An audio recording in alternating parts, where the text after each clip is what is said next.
Bismillahir Rahmanir Rahim. I begin in the name of Allah, the All Beneficent, the All Merciful. The great Muslim scientist Imam Ja'far as-Sadiq, peace be upon him. Ja'far as-Sadiq, peace be upon him, and Abu Shakir. Once Abu Shakir, one of his opponents, said to him, "Would you allow me to say something and ask some questions?" "Yes, you can," replied Ja'far as-Sadiq, peace be upon him. Said Abu Shakir, "Is it not a myth that there is Allah? You want people to believe in a thing which does not exist. If there was Allah, we could have felt His existence through our senses.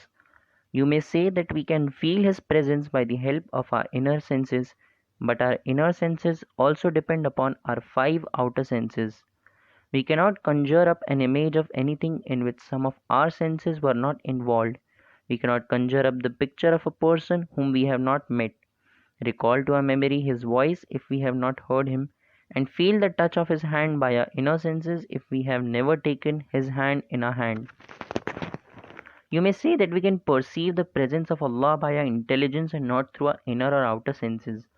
But our intelligence also needs the assistance of our five outer senses, without which it cannot function. We cannot make any reasoning or come to any conclusion without the help of our senses. By your imagination, you have created a being which is of your own image. Since you see, talk, hear, work, and rest, he also does exactly what you do.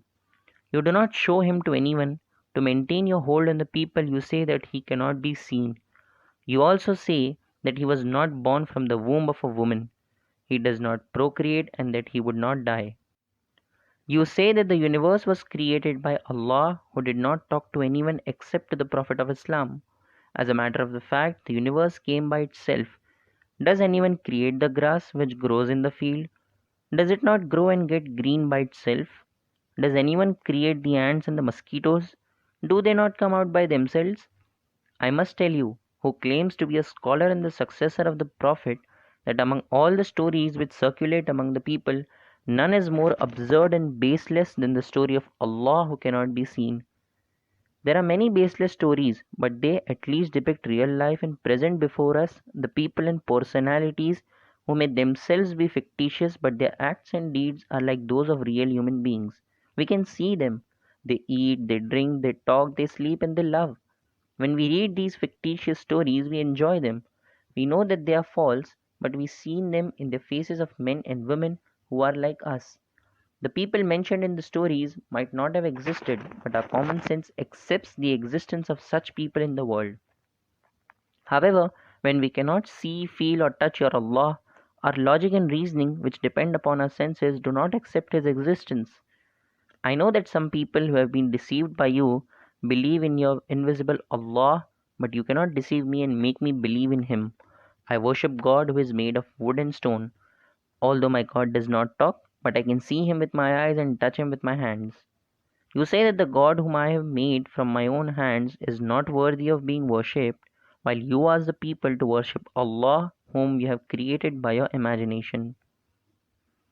Ja'far as-Sadiq, peace be upon him, did not say a word during the long tirade of Abu Shakir. Sometimes his students who were present wanted to intervene, but he asked them to remain quiet. When Abu Shakir stopped his lengthy discourse, he asked him if he had anything more to say. Retorted Abu Shakir, "By introducing your invisible Allah to the people, you want to acquire wealth and position and have a respectable, comfortable, and luxurious life. These are my last words. I do not want to say anything more." Ja'far as-Sadiq, peace be upon him, said, "I would like to start with the last part of your speech. Your accusation that I want money, position, and a comfortable life would have been justified if I were living like a caliph. You have seen today that I have eaten few morsels of bread only and nothing else. I invite you to my house to see for yourself what I have for dinner and how I live. Abu Shakir, if I wanted to acquire wealth and get rich, I would have earned money and got rich by my knowledge of chemistry. Another way to get rich was to do business. I have more knowledge about foreign markets than any merchant in Medina. I know what goods are produced in different countries and where to sell them for profit. I also know how to bring them here to reduce the cost of transport. Our merchants import goods only from Syria, Iraq, Egypt, and some other Arab countries. They do not know what goods are available in Isfahan, Rasht, and Rome, otherwise, they would have imported them and sold them with profit. Abu Shakir, you have said that I asked the people to worship Allah to deceive them and to get rich. I must tell you that I have never taken anything from anyone except some fruits as presents. One of my friends sends to me every year fresh dates from his garden and another some pomegranates from Taif. I accept these presents so that they may not get offended. I have heard, O Abu Shakir, that your father was a pearl merchant. Perhaps you may have some knowledge about pearls. But I know all about pearls and precious stones. I can also appraise their market value. If I wanted to get rich, I would have worked as a jeweler. Can you test and recognize a precious stone? Do you know how many kinds of rubies and emeralds there are in the world? I know nothing about them, replied Abu Shakir. Do you know how many kinds of diamonds there are and what colors they have? Asked Ja'far as-Sadiq, peace be upon him. I do not know, replied Abu Shakir. Ja'far as-Sadiq, peace be upon him, said, I am not a jeweler, but I know all about pearls and precious stones. I also know where they come from. All jewelers know about gems. What I know, but few of them know their sources. Do you know what makes a diamond shine? Asked Ja'far as-Sadiq, peace be upon him. I never was a diamond merchant, nor was my father. How can I know why diamonds shine? Replied Abu Shakir. Said Ja'far as-Sadiq, peace be upon him. Diamonds are obtained from the beds of rivers and streams. Rough diamonds are cut by experts. It is the cut of a diamond which gives its brilliance. Those who are experts in cutting diamonds are trained from childhood in the profession of their forefathers. Cutting a diamond is a very delicate and difficult art. A diamond is cut only by a diamond. Abu Shakir, I have said all this simply to show to you that if I wanted to accumulate wealth, I could have done so by making use of my knowledge about jewels. I have replied to your accusations and now I shall deal with your objections. Abu Shakir, you have said that I have fabricated stories and asked the people to worship Allah who cannot be seen. You refuse to acknowledge the existence of Allah because He cannot be seen. Can you see inside your own body? Replied Abu Shakir, no, I cannot. Ja'far as-Sadiq, peace be upon him, said, if you could have seen what is inside you, you would not have said that you do not believe in Allah who cannot be seen. Abu Shakir asked, what is the relationship between seeing within one's own body and existence of the unseen Allah? Ja'far as-Sadiq, peace be upon him, replied, you have said just now that a thing which cannot be seen, touched, tasted, or heard does not exist. Abu Shakir said, yes, I have said that, and I believe it is true. Ja'far as-Sadiq, peace be upon him, asked, do you hear the sound of the movement of blood in your body? Said Abu Shakir, no, I do not. But does blood move in the body? Ja'far as-Sadiq, peace be upon him, said, yes, it does. It makes a full circuit of your body. If the circulation of blood stops for a few minutes, you will die. Abu Shakir said, I cannot believe that blood circulates in the body. Ja'far as-Sadiq, peace be upon him, said, it is your ignorance which does not let you believe that your blood circulates in your body, and the same ignorance does not let you believe in the existence of Allah who cannot be seen. Then he asked Abu Shakir whether he has seen the tiny living beings which Allah has created in his body. Ja'far as-Sadiq, peace be upon him, continued, it is because of these small creatures and their wonderful work that you are kept alive. They are so small that you cannot see them. Since you are a slave of your senses, you cannot know about their existence. If you increase your knowledge and decrease your ignorance, you will come to know that these small things in your body are as large in number as the particles of sand in the desert. These small creatures are born in your body, multiply in your body, work in your body, and die in your body. But you never see them, touch them, taste them, or hear them in your lifetime. It is true that one who knows himself knows Allah. If you had known yourself and had the knowledge of what is going on inside your body, you would not have said that you do not believe in Allah without seeing Him.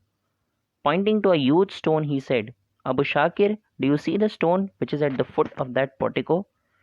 To you it seems lifeless and motionless because you do not see the brisk motion which is inside the stone. Again, it is the lack of knowledge or your ignorance which would not let you believe that there is motion inside the stone. The time will come when the learned people would see the motion which is in the stone. Continued Ja'far as-Sadiq, peace be upon him. Abu Shakir, You have said that everything in the universe came by itself and has no creator. You think that the grass in the field grows and gets green by itself. You must know that the grass cannot grow without seeds, and seeds would not germinate without moisture in the soil, and there would be no moisture without rain. The rain does not fall by itself. First, the water vapor rises and gathers above in the atmosphere in the form of clouds.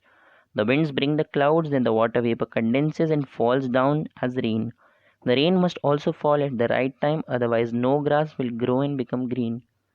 Take the seeds of 10 kinds of herbs and put them in a closed jar which has sufficient water but no air. Would they germinate? No. In addition to water, seeds also need air. It is possible to grow grass, herbs, and fruits in hot houses when it is very cold, provided there is sufficient air. Without the presence of air, no grass will grow in the fields and get green. If there is no air, all plants and animals, including human beings, would die. Abu Shakir, do you see the air on which your very existence depends? You only feel it when it moves. Can you refuse to believe in the existence of air?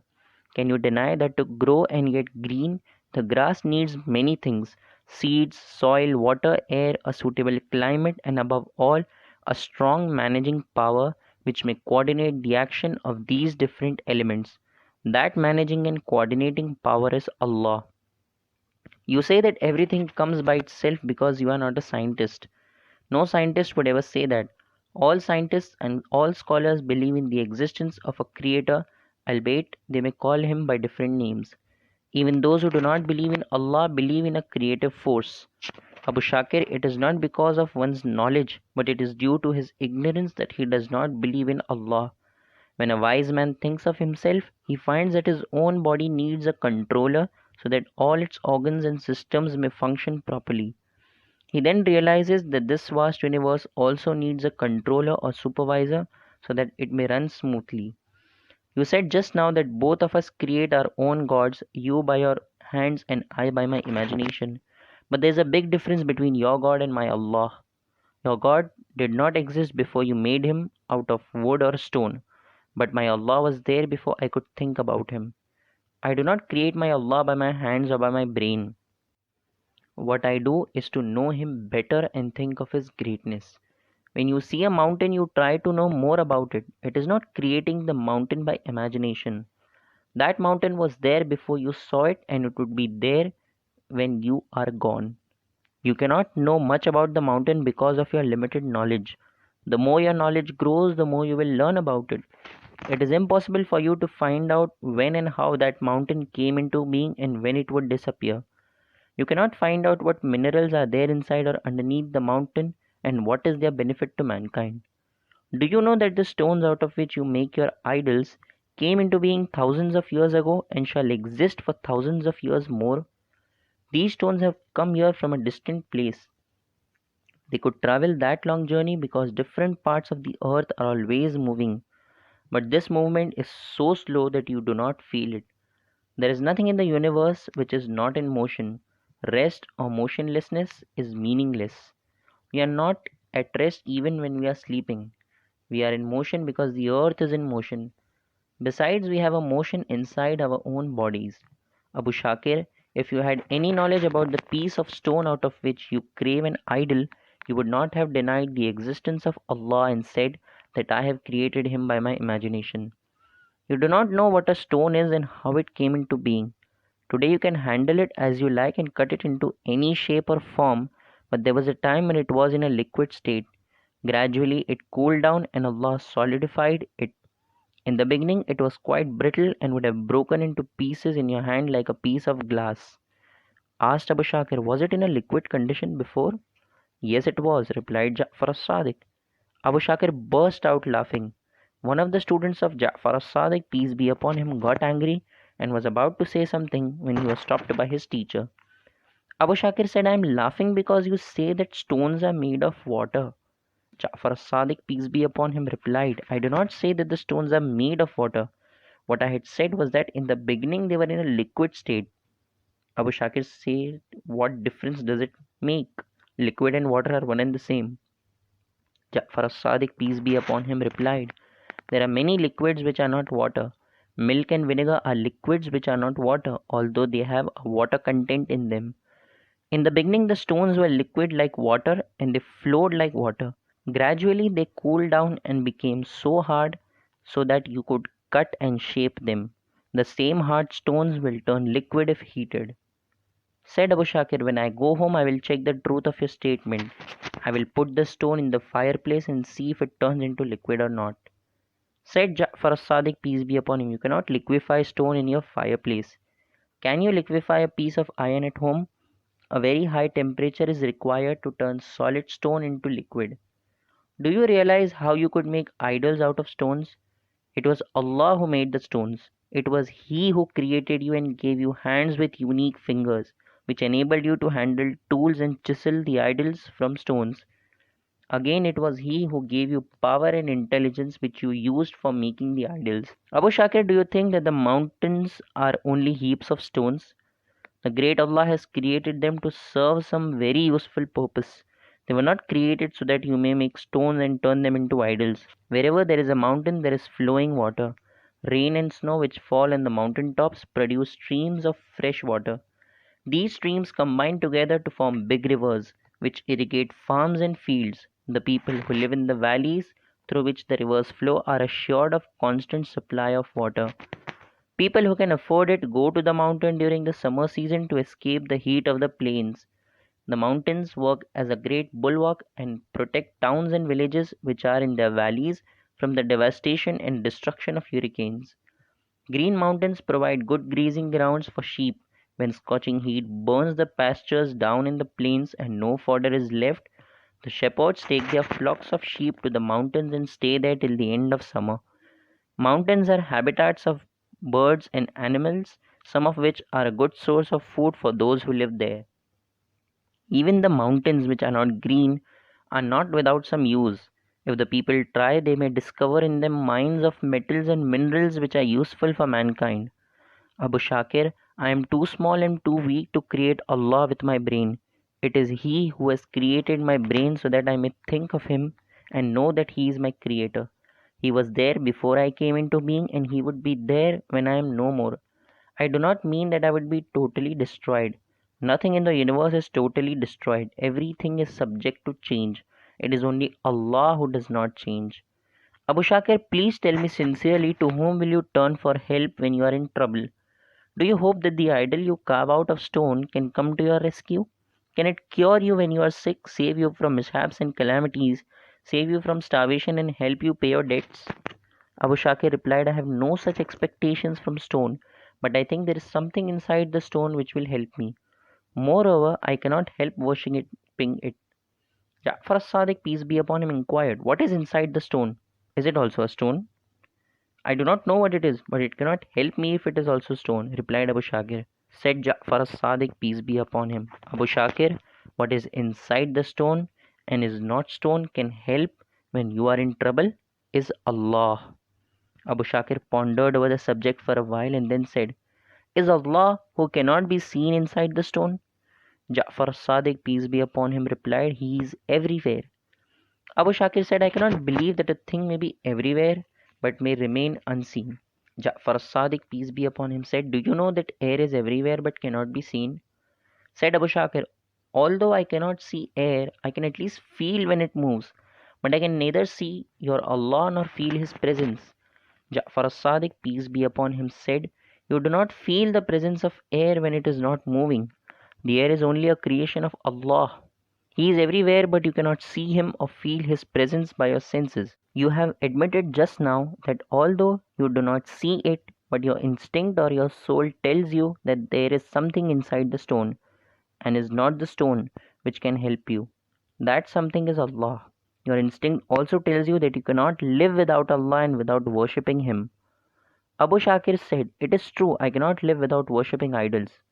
Said Ja'far as-Sadiq, peace be upon him, do not say idols, say Allah.